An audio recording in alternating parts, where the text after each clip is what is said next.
This is the comics alternative for young readers. Reviews of A Different Pond, Swing It, Sonny, and Pashmina.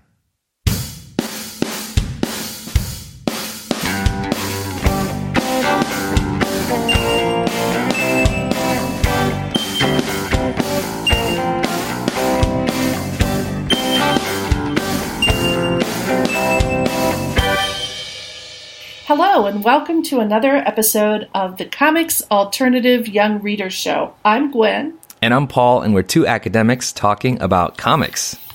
Well, on today's program, we have the pleasure of talking about three comics that run the gamut from early readers up to teens. First on deck, we'll be discussing Bao Phi and Thuy Bui's A Different Pond, which is a children's hybrid picture book comic that focuses on a bonding moment between a young boy and his dad. Then we'll talk about Jennifer Holm and Matt Holm's sequel to last year's acclaimed Sunny Side Up, which is called Swing It, Sonny. I guess they went through the dictionary with all the S's, which sees preteen Sunny trying to figure out why her older brother has changed so much. And then finally, we're going to look at a middle grade or maybe even YA text, Nidhi Chanani's Pashmina, and that's about a young woman who tries to gain a deeper understanding of her mother's past in India. Mm-hmm. Also, we're going to have a special segment for this month, Paul. Why don't you tell us a little about that? Yeah, in addition to my conversation with Gwen, which is always a privilege and always great fun, I also would love to share a short conversation I had about these comics with my other favorite co-host, my daughter, and we'll talk a little bit about the comics then too. That's great. It's so exciting to have actual young readers on the program. But we're really going to try and do a lot more of that because I've really found it illuminating when I've talked to my friends' kids about their comic reading. And also a lot of my students who are non-traditional students in terms of age will read the text that I assign to their kids, and they bring that back to their kids' ideas back to the class discussion, which I always find so valuable. So, it's really exciting to listen to young people talking about their comics reading. Absolutely. It's a combination of fatherhood and empirical research. Absolutely. Well, while we're researching empirically and reading comics and having our coffee and crumpets, we also often like to head over to our sponsor, Discount Comic Book Service. What's going on this month, Paul? Well, Discount Comic Book Service this month and every month has everything that you need for your comics pre-ordering habit. DCBSservice.com is where you want to go, and you're going to find DC, Marvel, Image, Dark Horse titles for 40% off, and many other publishers' comics regularly between 20 to 35% off the list price. You're going to find specials there that go 45 to 50% off the cover price, and you're going to find sometimes discounts even better than that. So we definitely encourage you to go to DCBService.com. Or if you're looking for trade paperbacks, hardcovers, collections, you can go to their sister site, In Stock Trades. And they're going to meet all of your comics pre-ordering needs. This month, there's a DC Kids bundle.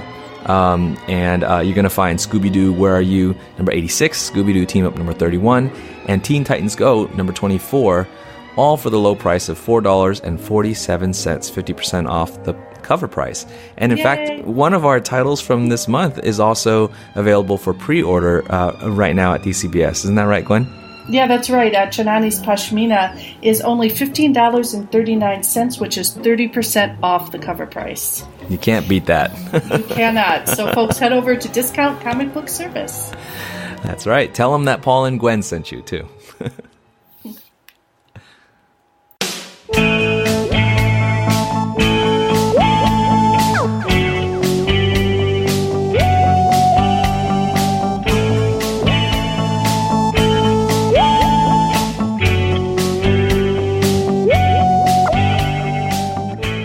Well, Paul, our first book is really a beautiful text. Yeah. And, we already had the chance this last year to talk about Thuy Bui's beautiful book, The Best We Could Do, which we loved, and which the award shows, I guess, or award programs loved as well, which we're excited about.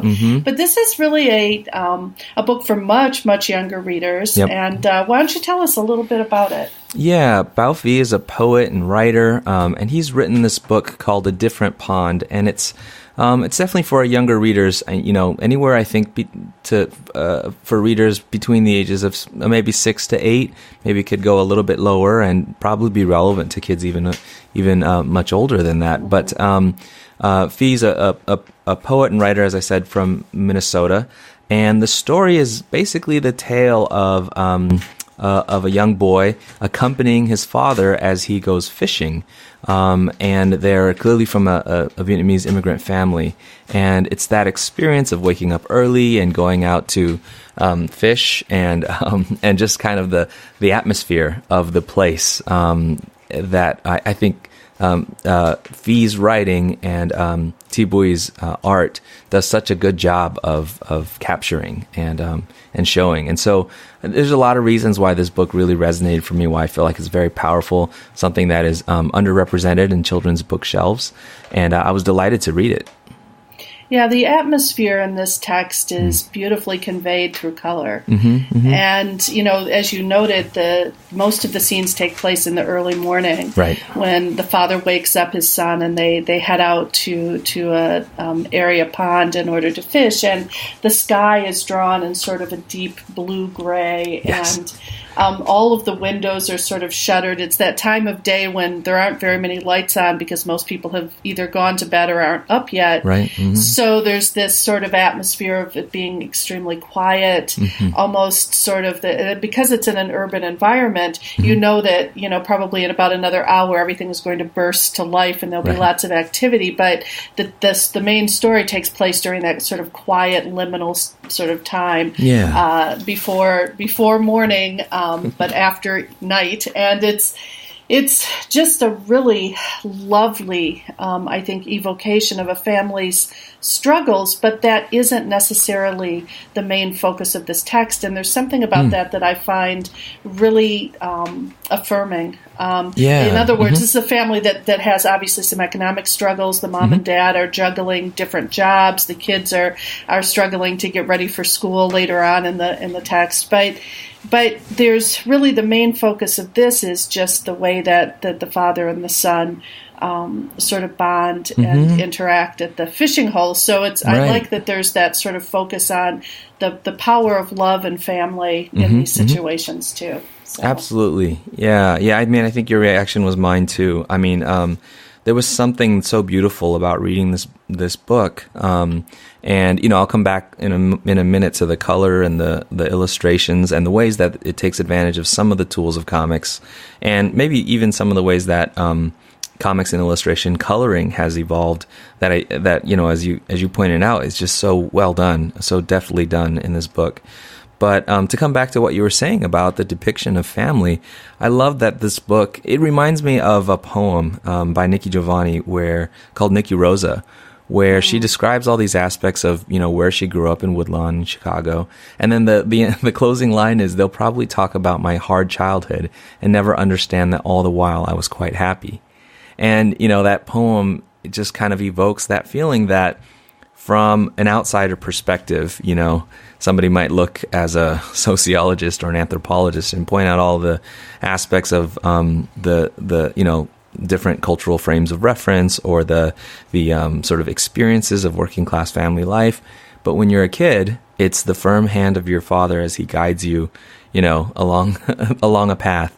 It's the warmth of coming home to your mother with a fish that you caught. It's the sort of richness and joy of life and family that doesn't ignore all the conditions and circumstances that are particular, but also is a representation, a depiction that is authentic and loving and warm, and I love that about this book. I mean, that's where it really spoke to me very powerfully.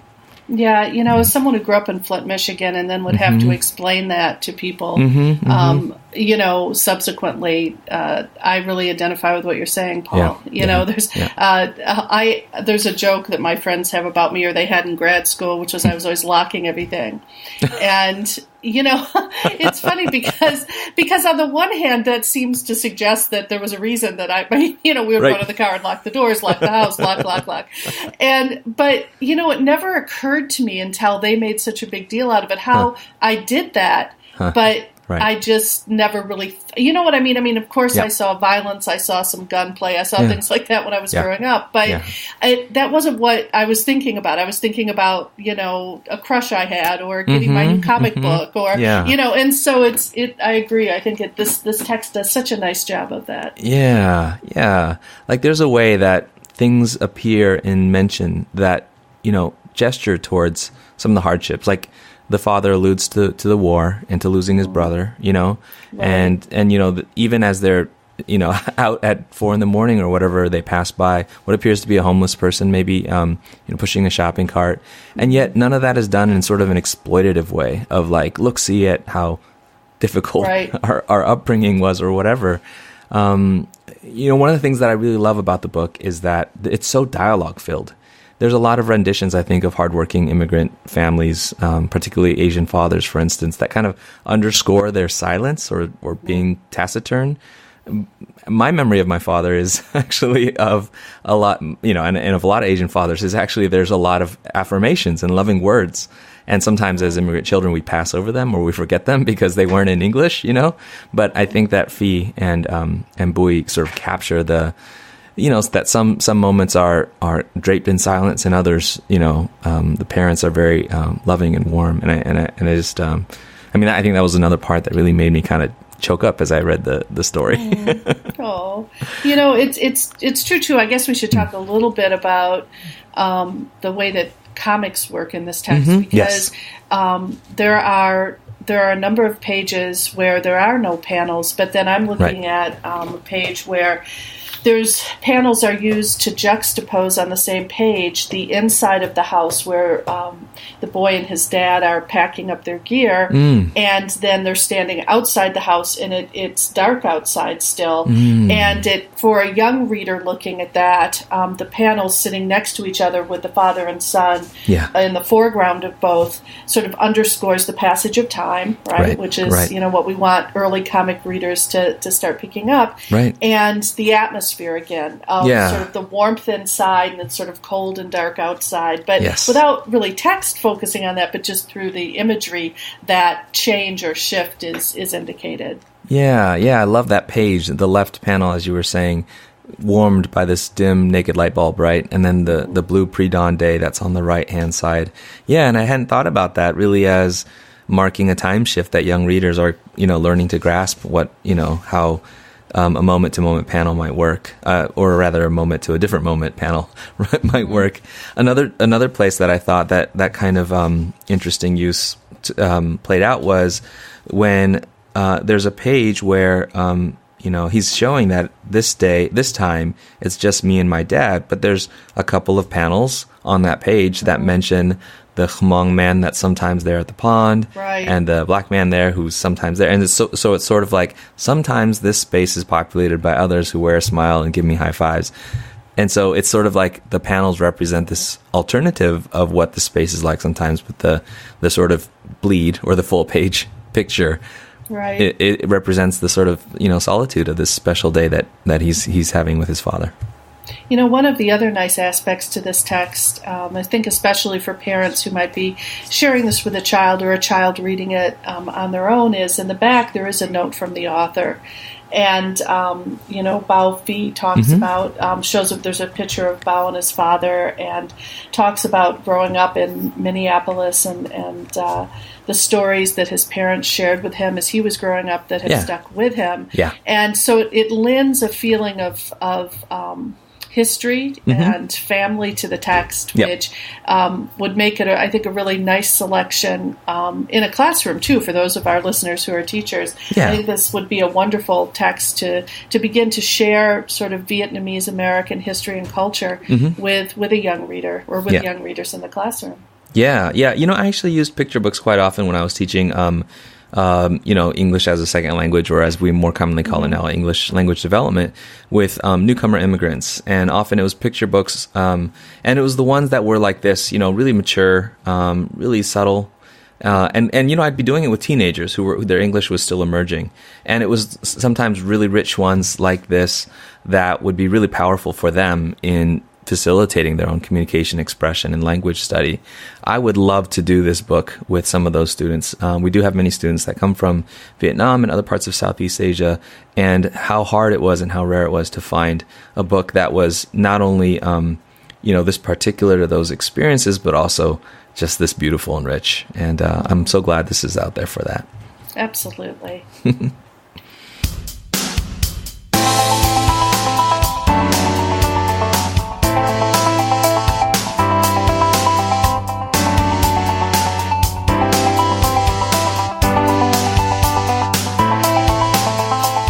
Well, now that we have talked about a text for our youngest readers, Paul, maybe we can move over to what is solidly a middle grade text. Yeah. And that's Jennifer Holm and Matthew Holm's Swing It, Sonny, which comes to us from Graphix by Scholastic. I think it comes out in the middle of September. I think September 12th is the date. And the publisher lists ages 8 through 12, although I could see readers on either side of that finding something to enjoy in this text. For sure, for sure. And we should note that you and Andy Wolverton reviewed Sunny Side Up when that came out. I think it was the year before last, maybe, or maybe I think August 2015 was. Oh, perfect. Yeah, I think it was. I think it was in our first show. Oh, that's right. That we ever did. And I can't remember the other text now. It was Baba Yaga's assistant. Oh, there you go. That's good. So, that's a good title, but too. yeah, we enjoyed that. And if you'd like, I'll go ahead and give a little summary of that text, and then we can move into talking about this one. Sunny Side Up was a text that Jennifer and Matthew Holm created based somewhat on their family experiences. They both come from a relatively large family, and one of their older siblings had some issues with alcohol and drug abuse, and it's really a story that discusses the impact of having a family member with a substance abuse problem, and how a young person might be impacted by that and might need to learn to deal with that. And it's set in the 1970s, and one of the things that Andy and I, who are both in our, I won't say how old we are, but we're old enough to have had a childhood in the 70s, and we were talking about how there were a lot of cultural markers that, like posters on the wall, movies that the kids were talking about, candies they were eating, things like that really were central to our upbringing as well. But one of the nice features of the text as well was its evocation of comics collecting and the importance of comics in bonding between adults and kids, because in the text, Sunny goes down to Florida to stay with her grandpa in a 55-plus active living community, while her parents work to sort out some issues with Sunny's older brother Dale, who has been using drugs and generally has gotten into some trouble. And so Sunny thinks she's just going to be miserable, even though she loves her grandpa. She's pretty bored, but she meets a young man there and ends up going home and visiting his home. And his dad is a huge comics collector. And it's really there that Sunny becomes deeply interested in comics. And we know that, as an adult, Jennifer Holm and her brother Matt not only love comics, but they draw them and write them. And so there's just these little semi-autobiographical nods in the text. Yes. Well, this text takes up a little bit after that, a few months after that, when Sunny returns from Florida, and it's again a text that's very much saturated in the 70s. And basically in this text, Dale, Sunny's older brother, ends up being sent to a military academy because he is still having a lot of trouble at home and at school. And it's really a story about not only how much she misses him, but how she tries to find a way to connect with him, even though he appears not to want that connection. So it's really in that sense, it's a very poignant book in dealing with sibling relationships. And also, I think Sunny first begins to understand at this point how challenging it is to be a parent which is something that, most kids don't think about unless they have to. Most adults who end up having kids will look back on their parents' travails, or even people who don't. I don't have kids, but I know what my parents went through with me. So I'm very empathetic to the travails of parents. So it's one of those books that's really about a young person starting to really see a broader view of the world. Yeah, I love that in both Sunny Side Up and in Swing It Sunny, it's a coming of age story, but that coming of age has to do with your figuring yourself out in relationship to siblings and, other family members, right? It's about self, but it just really has the idea of Sunny as a self very much lodged in her family. And I thought, I don't know what you thought overall about Swing It Sunny, and there's the inevitable comparison to the first volume and the question of whether it stands on its own or even is meant to stand on its own.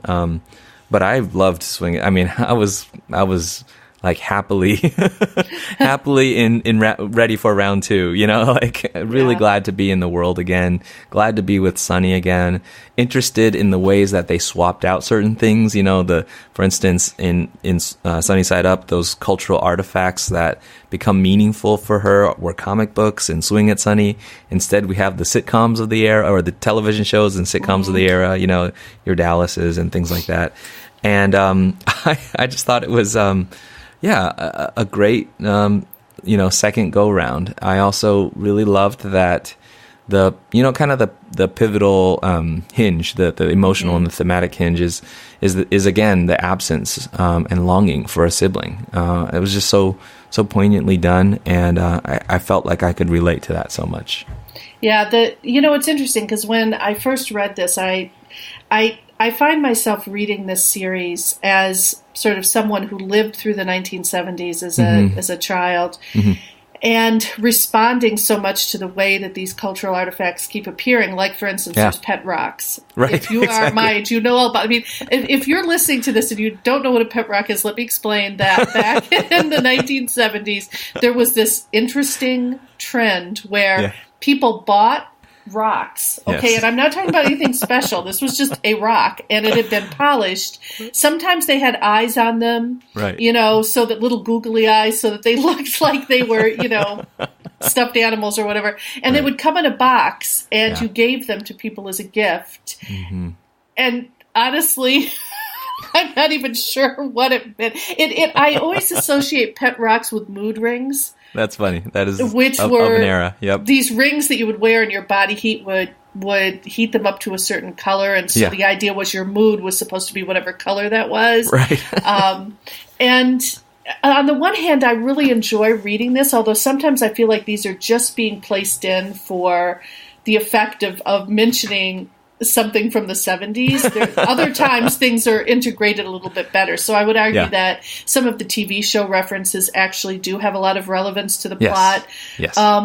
But I also wonder how younger readers will respond to this, because I can never read this not knowing about these things. Right. Yeah. I mean, it's interesting and I grew up in the 80s, so I'm, maybe this is a little bit before our time. I think Jennifer Holm, at least, is about a dozen years older than me. But, when Teddy is playing, Teddy, the little brother, the sort of baby brother, is playing with that popping lawnmower toy. Yeah. Or what it appears to be Jetsons on TV, although it's not explicitly named, those little features, as you were saying, that really mark its time.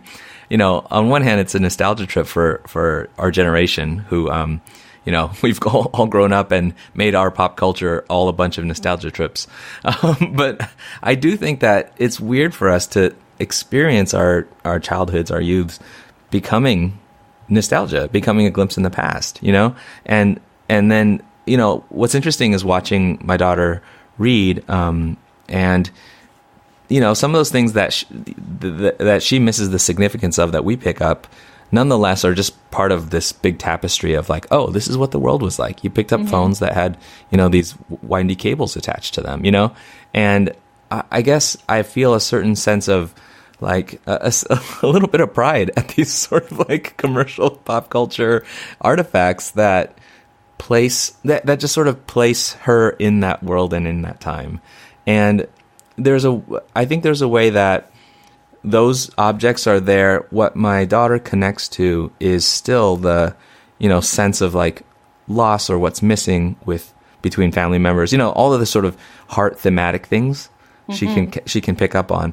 And the fact that she picks up on those sort of heart thematic things while it takes place in this world that I grew up in, it feels a little bit like, wow, this is like a little bit of peek into that time and place and what sort of normal day-to-day life was like, and the sort of feelings and heartbreak and fun that was involved there. So, I mean, it's a kind of a warming feeling to watch my daughter enter that world, Right, and in that sense, this is a dual audience text in, I think, the same way that some movies that have come out from Pixar or other, film companies where they're trying to keep the adults at least somewhat amused entertained as well. While the kids are watching. And I think this is very similar here. So, yes. I that's what I meant when I said it was just sort of an interesting experience, and you've had the benefit of sort of seeing your daughter respond to it. Yeah. I will say that this is probably a great comic to introduce someone to who's a new reader of comics, because the chapters are relatively short.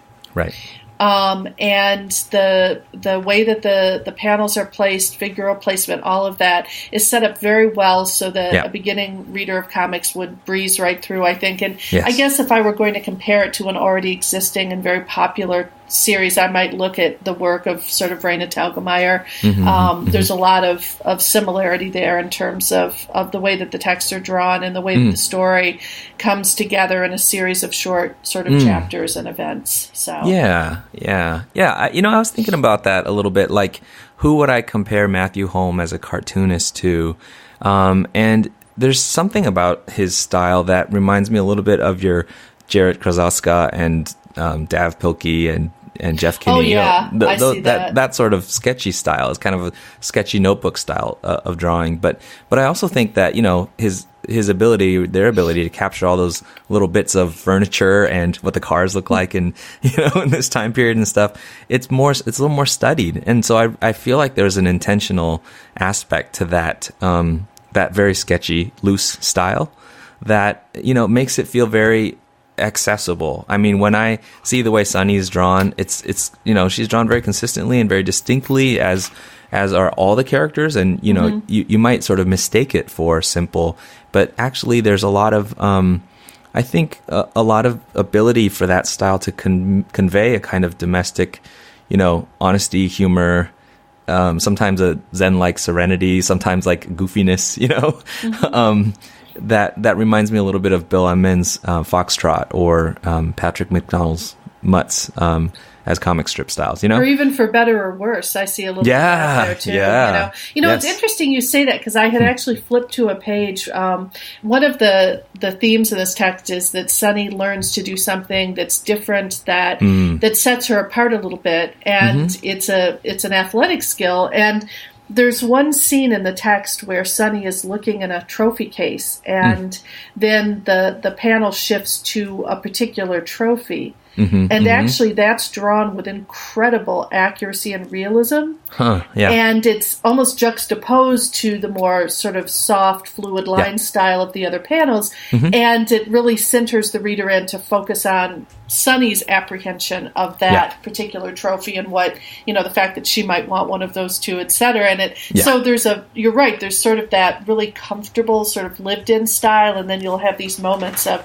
really very detailed, clear drawing of either an object or a scene that sort of draws your attention a little bit. And so, I think it's beautifully done. I will say I think the text could be read on its own. But I think that the character development is such that it's helpful to have read the first text. But again, a kid could pick this up, read it, and totally get most of it and enjoy it. I just think that there's a little bit of a shorthand in this one. Like when Gramps comes to visit, we already know a lot about him from the other text. And so love when Gramps shows up. I know, he's great. With this little bag of oranges from Florida. That's just so great. But if you already know a lot about him, it's I think maybe a little bit easier to slip into that scene. But there's enough, most of us have had had grandparents, and some of them lived in Florida or somewhere tropical and maybe came to visit us. And so it's not difficult to imagine the particulars of Gramps, but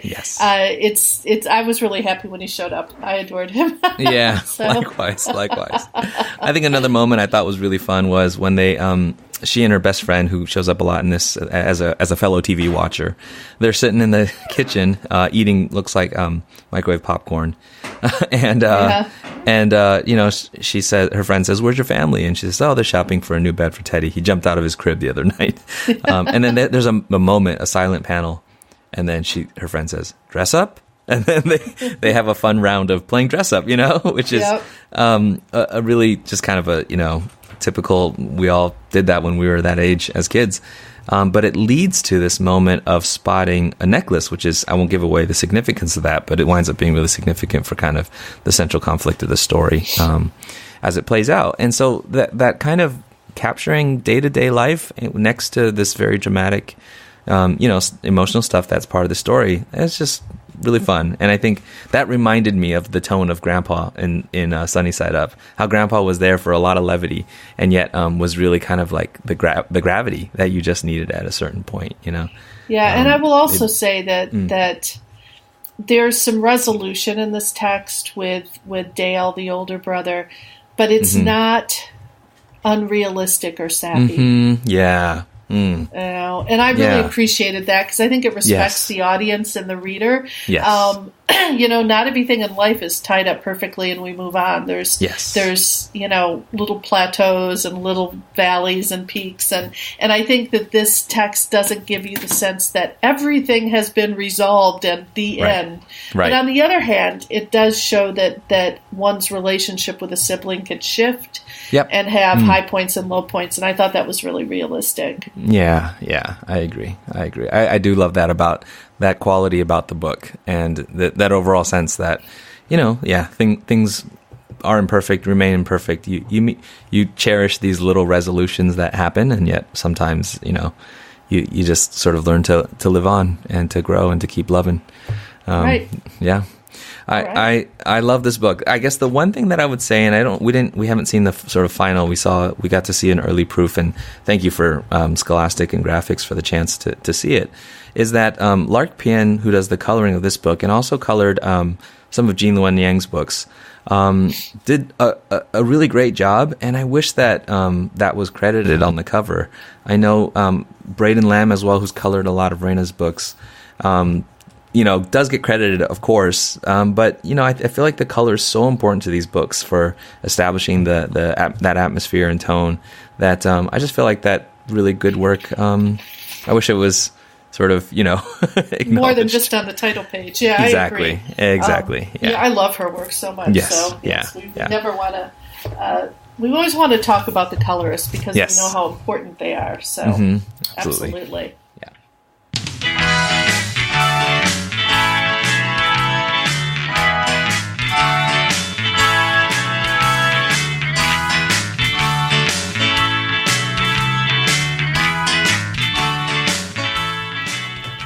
Wow, cool. Paul.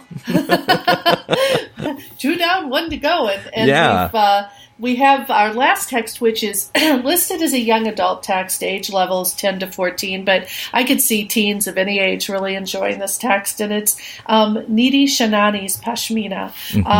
Excuse me, it'll be released on October 3rd by First Second Books, and it's really a pretty stunning text. It's interesting.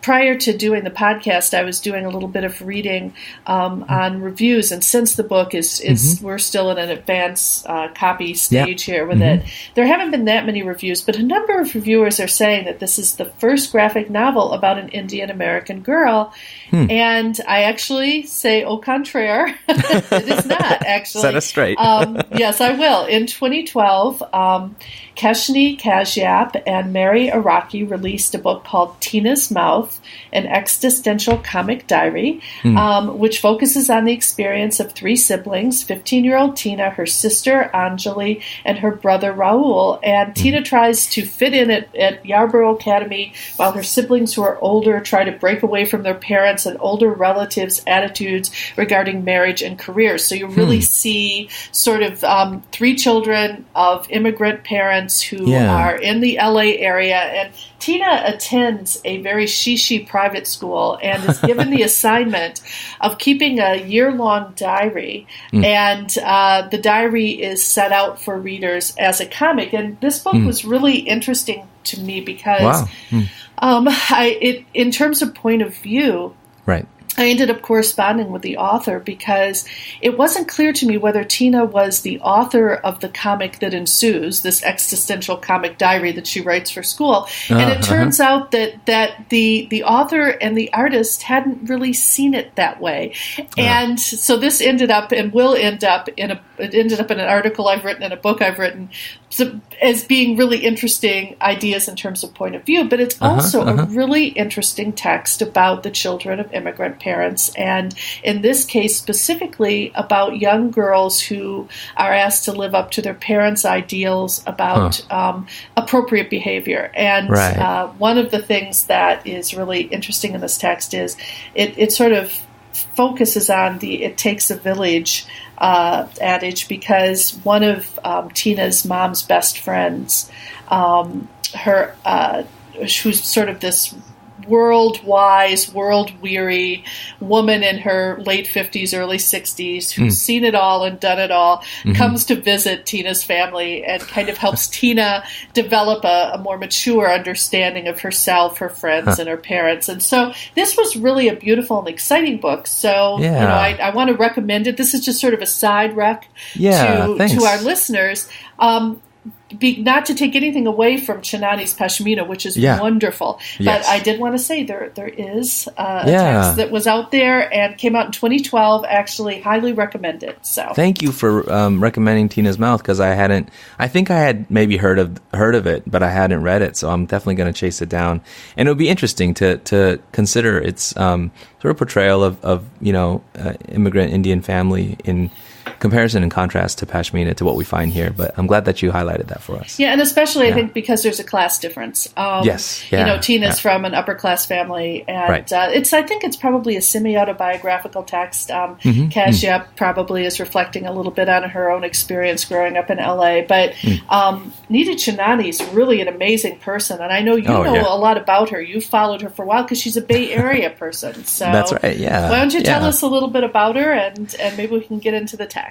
Absolutely, yeah. And so Chanani is a graphic artist and a printmaker. This is her first graphic novel work, but she's been featured in a variety of places. Her art has had art shows and things like that. She has a site and a business called Everyday Love Art, and a lot of that was born actually out of her own just sort of interest in making art that she loves. And so if you look at some of her prints, they're just fantastic. They're whimsical. They have this element of fantasy, but they're also just beautifully painted and rendered. She does also this woodcut kind of art.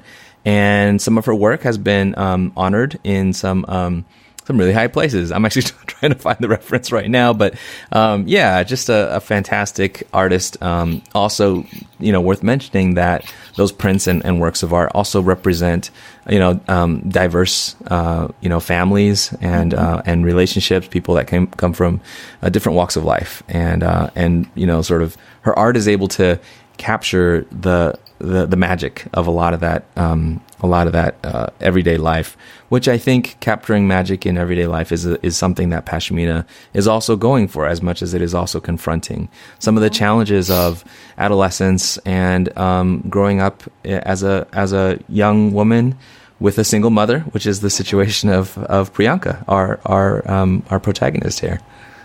Absolutely. And, one of the things that's evoked really nicely here is the way that peer pressure works in her life, the way it also leads her to, in some ways, hide her talents. Right. And not to necessarily be out front with her amazing abilities as an artist. Yeah. And I thought that was really sweet. But one of the central conflicts is she doesn't know a lot about her father. Yes. And she's always asking her mom. And of course, as she gets older, she's probably about 15 or 16 in this text. You know, she's really, these questions have become quite insistent. And one of the things that sort of drives this text is that she's always been very close to her uncle, whom she's seen as a father figure. And she learns that her uncle and his wife are going to have a baby. And this sort of crushes her in a way, because he's you know, her uncle would take her out every week and really like encouraged her artwork and encouraged her in a lot of ways, and she fears that that separation that's going to logically occur when her uncle's busy being a father to his newborn baby, and so that really drives the conflict of the text, because that makes her want to know even more who her father is, and for anyone who is grown up with that situation, you know, there's always that sense of maybe things could turn out differently. Maybe Dad would show back up. There'd be hope that we could have a good relationship. And so it's really a poignant text in many ways about a young woman trying to figure out these things. And there's a very interesting magical realism element that enters the text. And in this respect, Paul, I have to say it reminds me a lot of a book that you and I reviewed earlier this year, Night Lights by Laura Alvarez. Oh yeah, loved that book. And similar to that book, I think Chanani has got those art chops to make that kind of imaginative fancy come alive. You know, like she just like, if you've seen her prints, you've seen the art that she's made previously. There's this glorious and really luscious kind of color, you know, that has this vibrancy that is so kind of attractive. And actually, that's what stuck out to me, having seen her work previously when I started reading Pashmina, that it was so artistically understated. A lot of, it looks like sort of a purplish gray tones in the everyday life that Priyanka experiences. In the opening scene, she's driving with her mother, who's terrified of the fact that she's driving. But she's driving with her mother. It's pretty exciting, but it's also I think the art is it's much simpler than what I was used to seeing of Chanani's prints. But then in the third page, there's this single panel, which is an image of the goddess Shakti, that starts to starts to hint at the sort of proficiency with color that Chanani has, and that part winds up growing in that there's this maybe imaginative is not even the right word. There's this magical dimension of life that Priyanka is also learning about, growing in, getting in touch with, that is important to her processing some of her questions about her father, her questions about their family's homeland, questions about herself and her identity as an Indian American teenager. And all of that brought about, as you were, I think, alluding to, Gwen, with the titular Pashmina, which is a shawl, which is not a word I knew before, but if you catch a glimpse of this title, you can see that sort of red and wonderfully or ornately designed and decorated shawl that's called a Pashmina. And there's a Pashmina, that shawl that Priyanka finds, which sort of opens up a lot of this wonder for her. I have to say, Paul, if you were a woman in the 1990s, you would know what a Pashmina was. I'm just going to throw that out there. And any woman who's listening to this from the 1990s will know exactly what I'm talking about, because they were everywhere. It's like, I think for Christmas in the 90s, I received a lot of Pashminas, or at least Pashminas were passed around in the family or whatever. I'm kind of jealous, Gwen, that I didn't get any. I'm sorry about that. One thing that I will say is that there's almost a Wizard of Oz thing going on here visually, the film, I mean, in that, everyday life is these sort of more somber tones. And then the sort of fantasy, or, you could look at magical world as being colorful. I actually am interested, because when we saw Night Lights, or when we reviewed Night Lights, one of the things that we talked about was the character's artistic imagination sort of comes to life there. And I sort of feel like that's happening here too. In other words, you see a future artist and her imaginative or inner world coming out here. And I think that's pretty exciting. But I also noticed a real connection between this text and Vera Brosgil's Anya's Ghost. Both in terms of Chanani's artistic style, the way that she uses line, the color that she uses in the everyday scenes, which are sort of that bluish, sort of purplish, dark sort of tone that is throughout Anya's Ghost.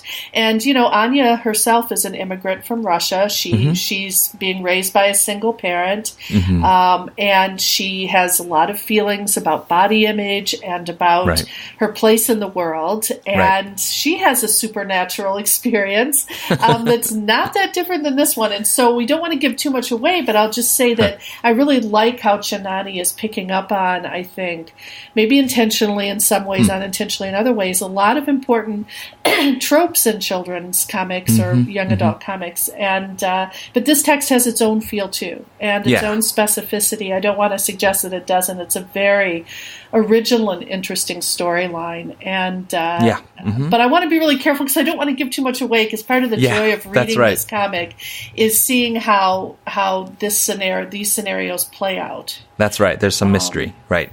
Absolutely. There is, and we don't want to give away the mystery. we don't want to give it away, absolutely. But I think you're right on about, I hadn't thought about Anya's Ghost, but absolutely, it's that sort of the somberness, the sort of gothic somberness of being a teenager that is captured by those color schemes, both in Anya's Ghost and here. But to be juxtaposed, to be contrasted with, and sometimes there's these invasions of that color, like it's Priyanka just walking with her backpack, but the shawl, the pashmina is sort of screaming out, and this little bits of color come out of her backpack that become the burst of color. That is that other world, and probably doesn't give too much away to say that in that other world there's an imaginative India. There's an imagined India for Priyanka, who's never been able to visit.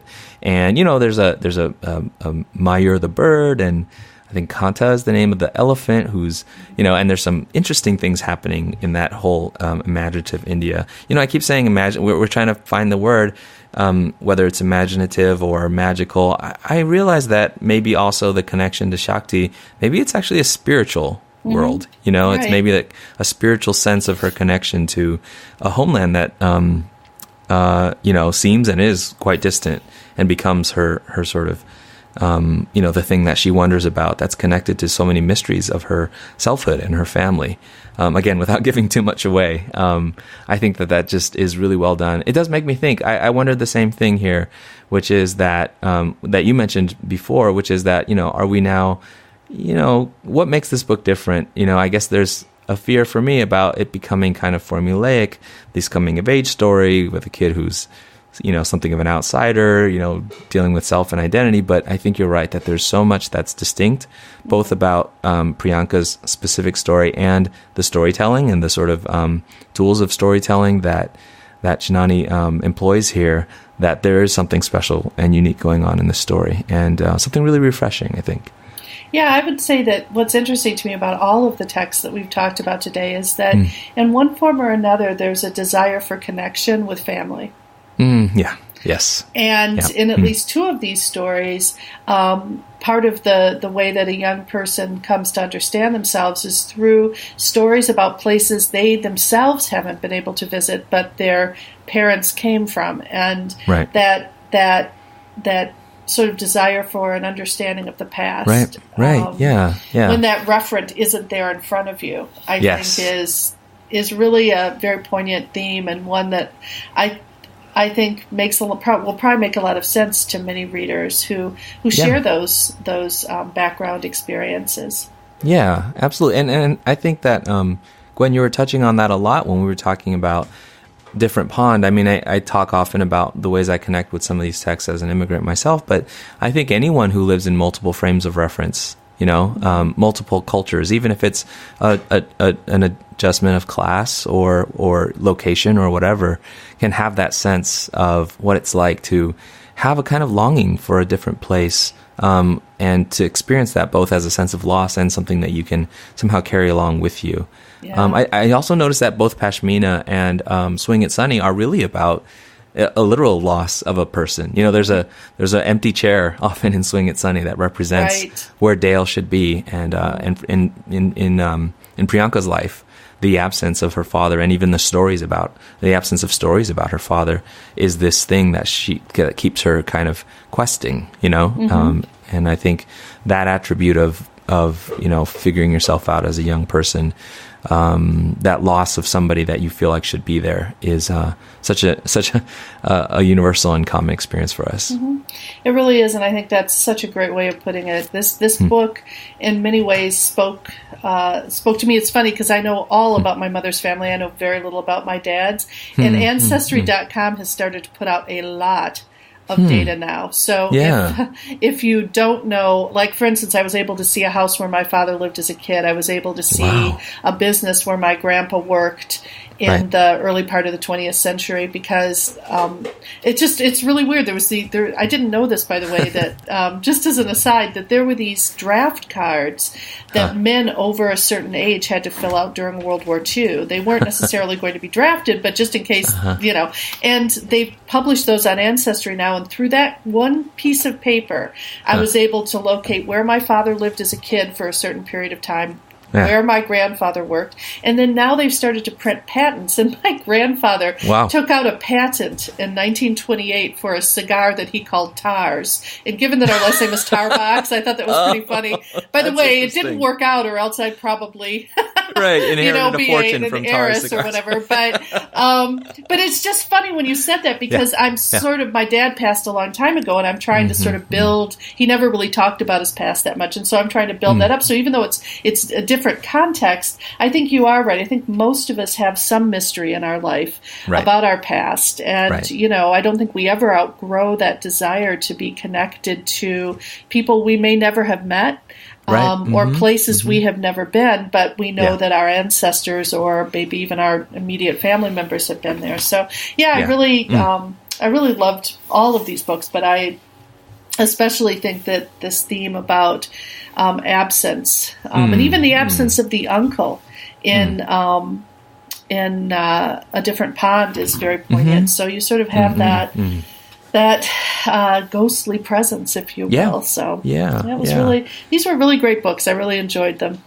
Yeah, I mean, I hope no listeners out there are going, how come you always like the books, Paul and Gwen? Well, we talk about books that are really great. So there may be others that we're not talking about, but really, I mean, these three all, as you probably can hear from the way we're talking about them, I think spoke to something really profoundly important for me. And actually, when I think about the kids that I teach, the kids that I was just with earlier today, the young adolescents who are in the age range of a lot of these books, how important and powerful it is for them to have these stories as well. And just how able... Yes. Sorry, my daughter just asked for more apple juice. So actually, she asked to get her own apple juice. I can get my own apple juice, Dad. All right. Sorry for that. But just that stories like these are here for kids like my daughter, for whom growing up as an only child is this weird mystery and maybe a little bit of a sense of loss as well. And so all these are... this only child agrees it's both good and bad. So, and now I want apple juice. It's like I want apple juice too. That suddenly sounds really good. When you don't have a kid anymore, or you don't have a kid at all, there's certain things you just don't interact with very often. Apple juice is one of them. And now I'm suddenly like, why not? Oh, apple juice. I can have that. I can go buy myself some apple juice. All right, Paul. Well, this has been so much fun talking with you today.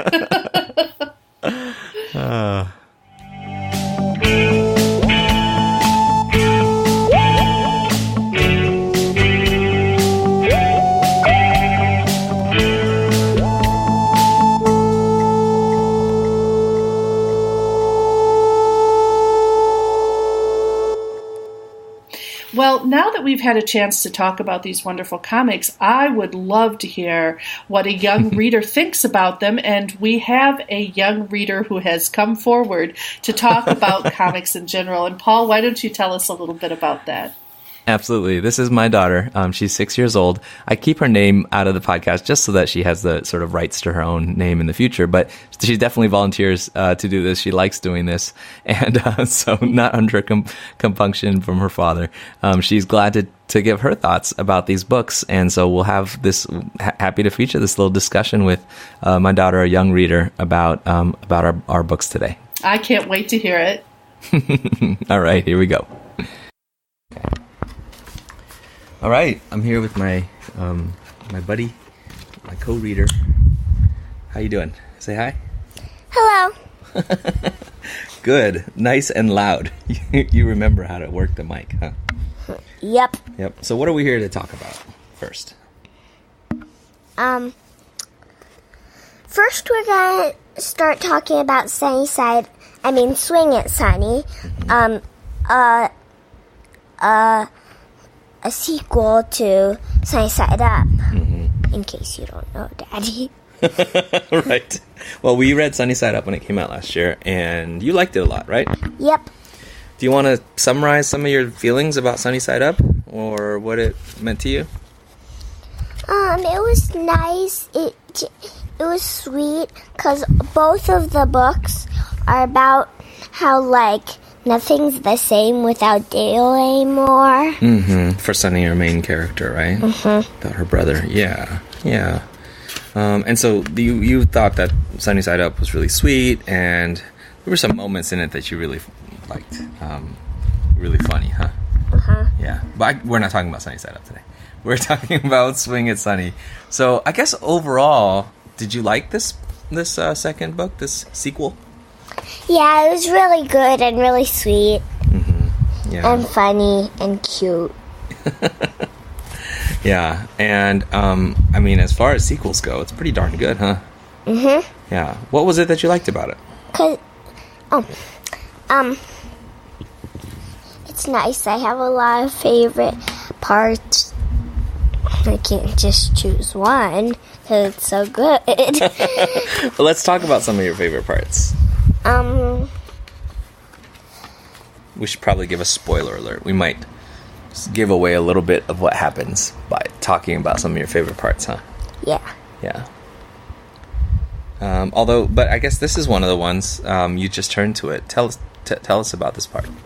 So, Sunny's having a cough, and then she's at the doctor's office waiting, and then a doctor comes in, and then earlier she was watching soap operas. Yes. And the guy in soap operas appears, and she falls in love, and the doctor asks her a question, and then she blinks, and then shows like an old man. Yes, so she had envisioned the doctor from General Hospital. But somehow, when she took a closer look, it was in fact an old man. Yeah.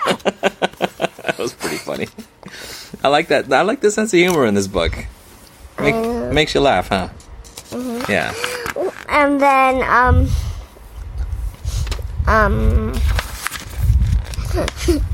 when her mom says, "Is there medicine?" Because Sai's allergic to mold. Right. Her mom says, "Is there a medicine?" The doctor says, "We can give her allergy shots once a week." And then her and her mom look terrified and go, "Once a week?" Yeah, that was a shocking thing because, for a while there's not a lot of great allergy medicines. And so the only thing you really could do if your allergies were super serious was allergy shots, which, you'd find out you had to do weekly. And it's just oh my gosh, it's excruciating. And then the next day they're watching the soap opera again, right? Yeah, and then her friend is like, "Doctors and nurses are so romantic." And then she's like, "No." She's holding on to her sore arm from getting the shots. Yeah. It's just such a funny sense of humor about these, big and small things in life, right? the way that we kind of like take TV and make it romantic like it's real life, but real life is often not so romantic, right? Oh, this is some real life, this page that you turned to. Tell me about this page. This time, her friend, Deb, says, "Where's your family?" And then Sunny says, "They're shopping for a new bed for Tay. He jumped out of his crib last night." And you know, when I was a baby, I actually jumped out of my crib. Do you actually remember that? Or is it that we have told you that story so many times that it's become like a kind of memory of its own? I almost remember it. You sort of remember, huh? Uh-huh. Yeah, we had a monitor and you jumped out of your crib. And I remember we were watching you because, you know, you were crying and you wanted to, you know, come to our bed or something. And you jumped out of your crib. And I remember me and Mommy watching on the monitor. And when we were like, wow, she's really getting up there. And then, bloop, you went over the crib. And we were like, no, oh my gosh. And we just freaked out and ran into your room. And like totally worried. You were fine, you know. You had landed on the soft carpet, but... yeah, we were so worried. But it was funny. That was totally the, like, panic. Gotta get a new crib.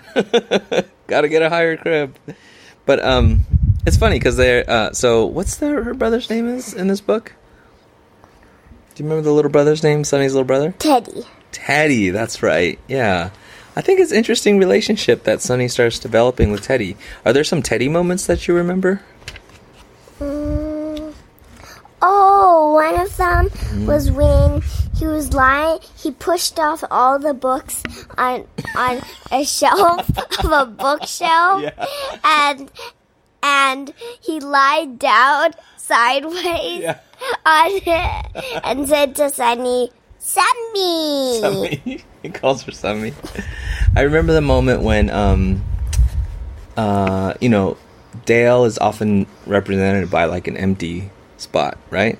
Like in the beginning in the theme song, and then he's in an empty chair and Sunny is teaching Teddy that's Dale's spot, right? And he starts saying Dale, or what does he call him again? Day. Oh, Day, that's right. So it's cute because it sounds like he's saying sunny day.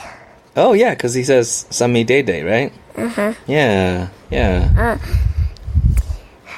This one, which is not related, not related to the funny part, but it's also interesting. Okay. Later, they mention that one of Sunny's uncles, lost his arm. Yeah, like Grandpa's Bethany brother. Hamilton. Yeah, that's right. And so when he walks in for Thanksgiving, he like only has one. That's right. One sleeve shorter than the other. That's right. One sleeve is pinned up, and I think later on his grandpa talks to her about that, right? As part of connecting with her about feeling the sense of loss for Dale, right? And my most favorite part is here, where it shows people going really fast. Sometimes they have like 6 arms and 5 heads. Right. So there's an illustration of Sunny's mom cooking for Thanksgiving dinner, which is always hectic. So the way they show that it's hectic is that she has, right, 3 arms coming out of each side, you know, doing the salt and doing the pot and holding the measuring cup, and then her head is facing 2 different directions. So you see, you know, her head is like going back and swiveling back and forth, right? Which you're acting out. Yeah, when you were a baby and we used to read peanut strips to you, you would always crack up anytime there was the drawing of the 2 faces that showed us going back and forth, and you would point at it and laugh and go, 2 Charlie Browns, or like 2 Linuses. Those are your favorite. I know, I loved it. Yeah. I still love it. Do you think when you were that small you understood that those 2 faces meant that they were turning their face? I think I did. You did. Here is another one. Oh, right, yeah. At Christmas. Yeah. Sunny's tearing it open. Right. And she has like 5. Like 1 million arms. arms. Yeah, it's funny. Because, comics don't move, right? But, like, if you draw it like that, it makes it's a certain way of having motion. That's really funny. And now you're acting it out. Cool. Let's talk about another favorite page. Oh, yeah. So later on in the story, there's a kind of a new character that introduced. Spoiler alert, thank you. About a little more than halfway through the story, right? And leads to a moment that you really liked. So there's this new neighbor that moves in, and there's a daughter who's older, right? Mm-hmm. Talk about this page. So she's doing tricks, and then when she throws one of her flags up in the air, you see Sunny's eye with all different colors. Right, because she's in a marching band. She's what they call the twirler, right? Twirls the flags, and she's twirling these colored flags, and Sunny's peeking through the fence. And you're talking about a panel where there's a close-up of her eye, and the colors of the flags are reflected in her eye. Why do you like that so much? Because it's funny, because it looks like her eye is colorful. Her eye looks really colorful. And it's a good way of showing that she's really amazed. Yeah, color right. in her eye. That's true. Yeah, it's a big eye, but it's also like a whoa, like she's totally stunned. What do you think she's stunned by? The twirling? I think so, yeah. So, I guess then she comes in and learns about this twirling from her. Makes a new friend, right? Why do you think they introduced this character? I think it's because she's an older girl, older than Sunny, so she's kind of like sometimes. So I think they kind of imagine her as her substitute Dale. Kind of. Substitute Dale, like, because she's missing Dale, so she's looking for somebody who can be like an older sibling to her. Mm-hmm. Yeah. Huh. That's very insightful. All right, now you're looking at Big Al. So Big Al, we should mention for people who don't know, is an alligator who was in the first book, right?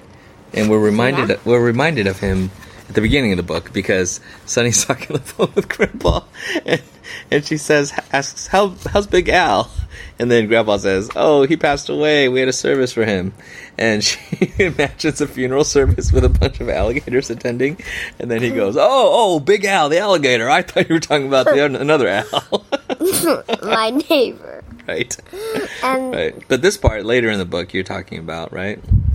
Can I pause for a second? Sure.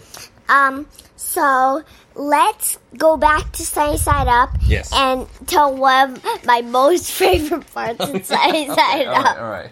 We have to pause to go back. Do you remember what it was or where it was? Yeah. Okay, good. We got it right here. I'm not sure where it was. Uh-huh. Oh, yeah. We just passed it. Okay. We're looking at the book. Okay. This part. You want to describe it? When somebody throws a ball, right, a golf ball, right, in the lake, and then her friend, yes, goes, and then she's like, "Who's Big Al? What's Big Al?" And then he goes, "That's Big Al." And then an alligator picks up and he yawns, and then she flicks the ball, and it looks like she's riding on top of the water.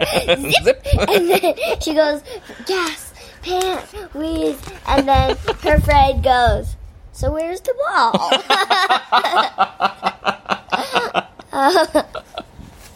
So good. So where's the ball? Great Big Al moments. So there's a great Big Al moment here because Grandpa sends a newspaper article that Al's been local alligator taken away by animal control, right? Mm-hmm. And then her mom goes, "Who's Big?" Oh, she goes, "How could they do that?" And her mom goes, "Who is Big Al?" And then she explains she's the alligator, right?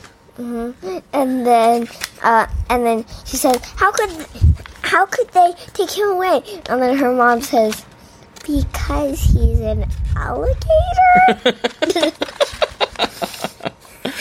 Oh, man. There's a really profound next panel. So she says, but he wasn't hurting anybody. And then, next panel, Mom says, but he's a wild animal, and wild animals can be unpredictable. It's for his own good. And in the next panel, you see a sad face, a sort of like, kind of almost a blushing sad face from Sunny. And I kind of connect this to when Sunny is thinking about Dale. She kind of feels similarly, right? Like she feels sad about these. She feels sad about loss. Yeah. Somebody. Yeah. Something. And in some ways, like, Dale is considered kind of like Big Al is, almost like a wild animal, right? That they've kind of locked away. Huh. Yeah. Well, okay. Well, let's get to this page. Speaking of Dale, this is another one of your favorite pages that you marked. It's really cute and really sad. Yeah. She's lying in Dale's room, and she sees little toy soldiers, and she remembers her playing with Dale in the sandbox when they were younger. When she was a little baby with the toy soldiers. Yeah. And it's really cute because they're playing, and she's like, yay! And then Dale rustles her hair. Yeah. It's really cute. Yeah, and it's sweet, and it makes you feel like, oh, this is why she has so much, like, devotion and affection for him, right? Yeah. Well, we don't want to give too much away about the book again, but you do love the ending, so this is massive spoiler alert. And this is the ending, not like what happens with the main arc of the story, but kind of a symbolic ending, right? Yeah. Yeah. So when she tosses her flag... she's learning from her new friend, right, her neighbor. Yep. And she's performing. Yep. She throws it, and then there's one picture of her arm reaching up and her looking, and then it shows the flag turning into a rainbow, and there's like a rainbow above the page. Yeah. So it's kind of like the happy ending. Yeah. Yeah. Any other ideas about what that ending means? Complete. It's like kind of a finish, right? How do you think Sunny has changed by the end of this book?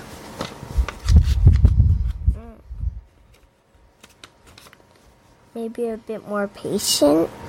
What do you mean by that? Because in the end, extra super spoiler alert, she has this really nice talk with Dale. I'm not going to give it away. Okay.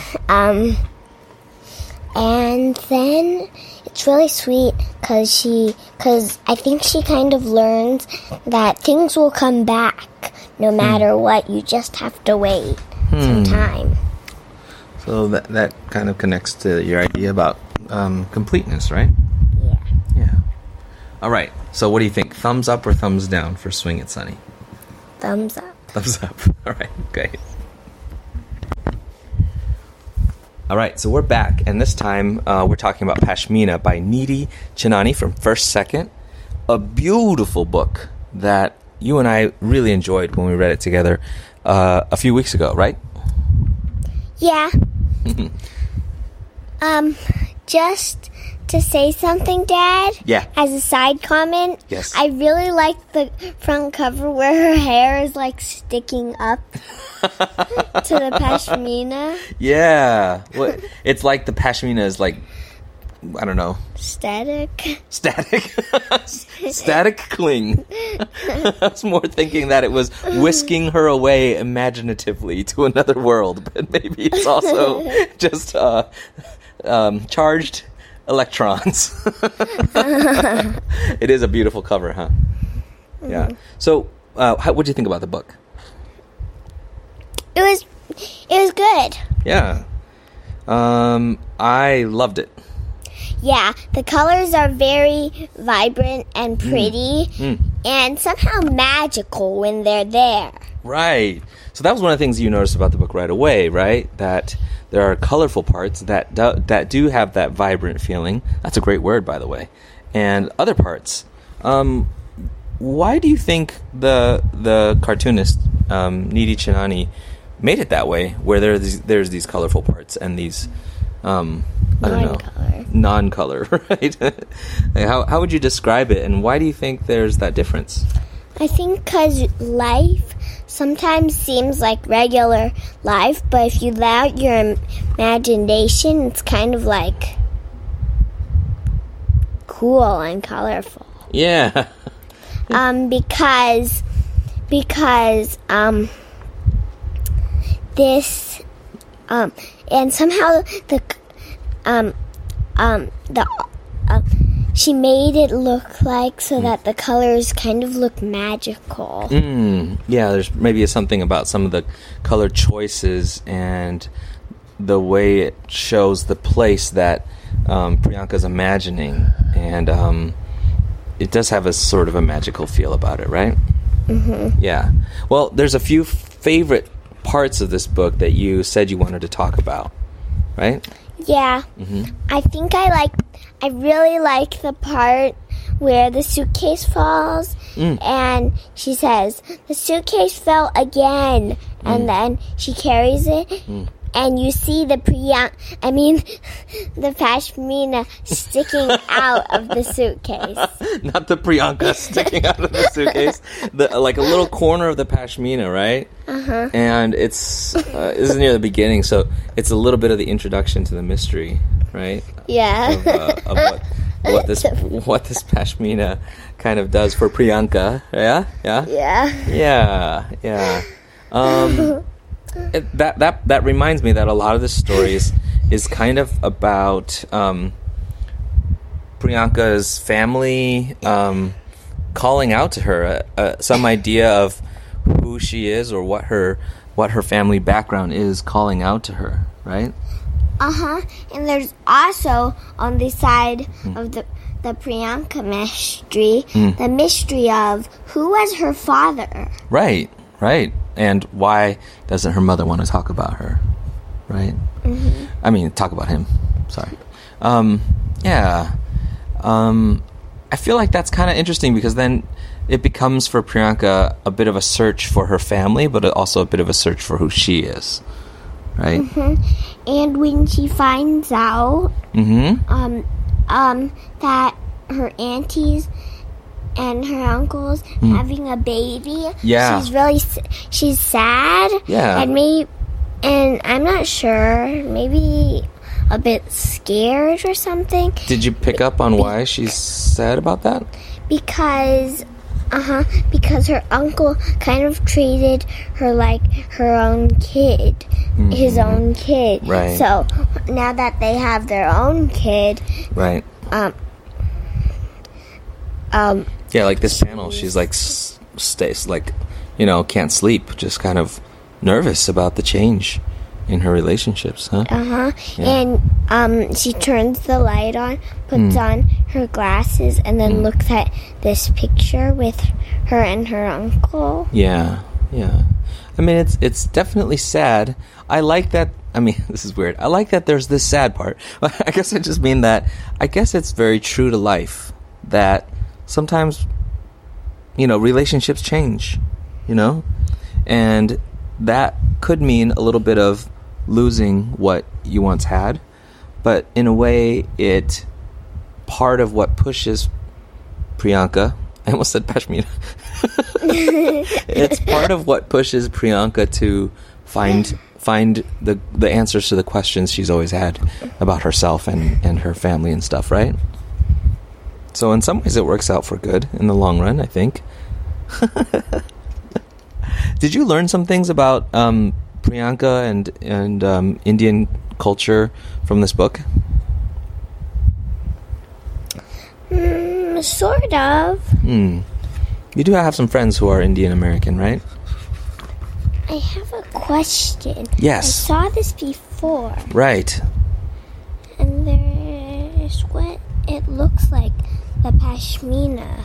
It's another instance of the Pashmina, a little corner of it poking out, right? Mm-hmm. And I think it's just like that first page that you were talking about. There's suspense. Yeah, it builds some suspense of this shawl starting to almost like magically call out to her.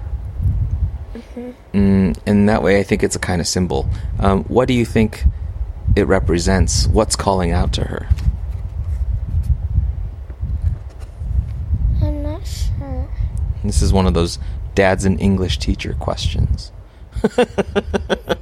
Well, let's talk about something else. Let's talk about when she does get into that imaginative world of India and there's all the bright colors and you're spotting now a moment where the little bird that she meets in her imagination of India is kind of fuzzy. She can't see, right? Mm-hmm. Yeah, because of her glasses and stuff.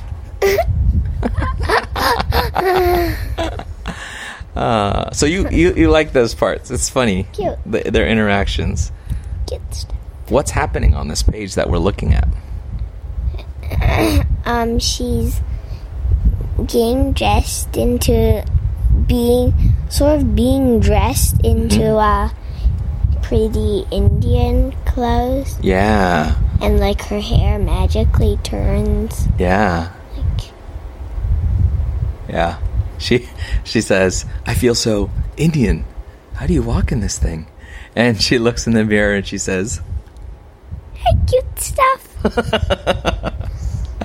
Yeah. It's great. Hey, cute stuff. Let's go to another part that you said was kind of a favorite part for you. Find it. Sorry, I took out the Post-it. Put on that part.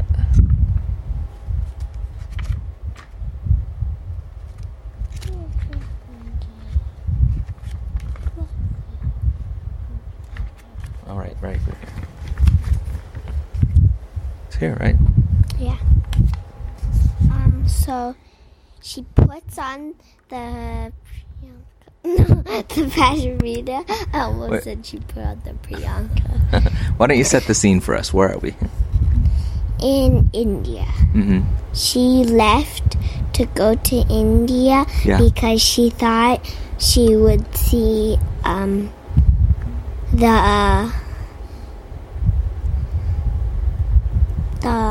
She'd find out about her father and stuff.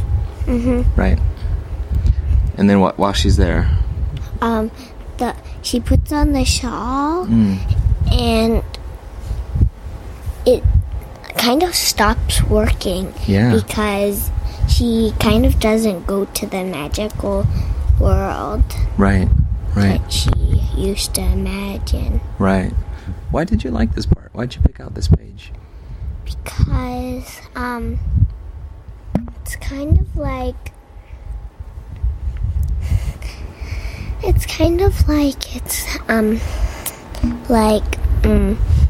because it's like she these first 3 panels are really cute. I put the rest of them aside. She looks in her suitcase, takes out the shawl, looks at it, puts it on, and she looks really happy. Right. And then when she finds out she doesn't work, it's not like working or something. She's really sad. Right. She's heartbroken. Right? Mm-hmm. And she even tells her aunt maybe choosing to come here was a mistake, but it felt right. And then she says the names of those imaginary animals. Kanta, Mayur, right? Mm-hmm. Yeah. And then she starts talking to her aunt about how it took her to a certain India that she imagined. And she realizes when she comes to the real India that maybe it doesn't work anymore because she's already in India.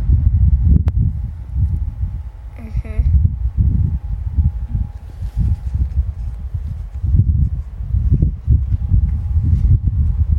That's a really interesting part you picked.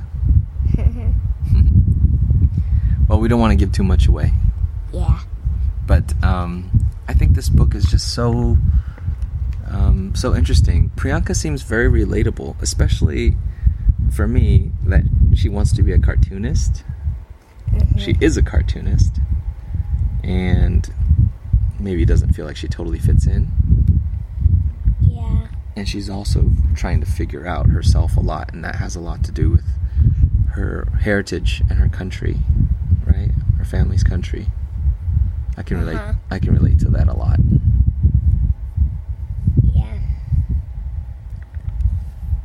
Anything else you want to say about the book? No, nothing except that was great. I'm kind of excited to bring this out again off the shelf like a few years from now, or even maybe many years from now, and read it again and see if there are other parts that you can relate to as you get older. Yeah. Do you ever dream about going to where your dad is from when he was a kid? What Taiwan is like? Sometimes I imagine a lot of Taiwanese stuff. Is there an elephant involved? Or a talking bird? No. Well, it's been fun talking to you about this book. Thanks for taking time to share your thoughts about Pashmina. You almost called her. I almost called the Pashmina Priyanka. And Priyanka Pashmina. Well, it was a fun book, and this has been a fun conversation. Thanks, kid. You're welcome. Wow, Paul, I feel like I've learned so much from your daughter. Thank you so much for sharing that conversation with us. Thanks for letting us come and talk, and she really enjoys doing this. So we're glad that we could have her here. Right. Well, Paul, now that we've had our fun and I'm about to go get some apple juice, let's go ahead and tell our listeners where they can get their wonderful comics. If you go to DCB Service or their sister company In Stock Trades, you'll find lots of amazing comics priced at 30% off, sometimes even more. And after you do get your comics there, please get in touch with us and let us know what you think of the books that we've talked about today. You can contact us by going to our website at comicsalternative.com, and on the right side of your browser, you should see a tab that reads Send Voicemail. If you click on that, from the comfort of your own desktop or mobile device, you can send us a message through the wonders of SpeakPipe. Or if you want to contact us the old school way, and let me just say this would be exciting, especially if you have a dial phone, you can call us at 415-3-COMICS, which is 415-326-6427. Or you can contact us by email at 2guys@comicsalternative.com. Or if you want to get in touch with us individually, I'm Gwen at comicsalternative.com. And Paul, how can folks reach you? They can reach me at paul@comicsalternative.com or through all those channels that Gwen just mentioned. I think Gwen probably agrees that we would love to hear from you about our show, about the works that we're talking about, especially if you are a parent or an educator or yourself a young reader and what you think about these books. We'd love to get some feedback about our discussion, and also some of the things that you're discovering, things that maybe we missed. So reach out to us. You can find us on Twitter also, where we announce new content and updates to our blog, and we are at 2guys, that's the number 2, guys with PhDs on Twitter. Comics Alternative is also on Facebook, Tumblr, Instagram, Google+, Goodreads, Pinterest, and now Spotify as well, and YouTube. So you can find us in all those places. Apple Podcasts, you can subscribe. Please rate and review us. We're on Stitcher and TuneIn and everything else. And as always, the home for all of that stuff, including other comics-related commentary, is on our blog at comicsalternative.com. Gwen, it's been a lot of fun. Thank you so much for talking with me about these books. This is like my therapy session. Yeah, me too. So thanks so much for joining us, and let's keep reading. Absolutely. Keep reading those comics.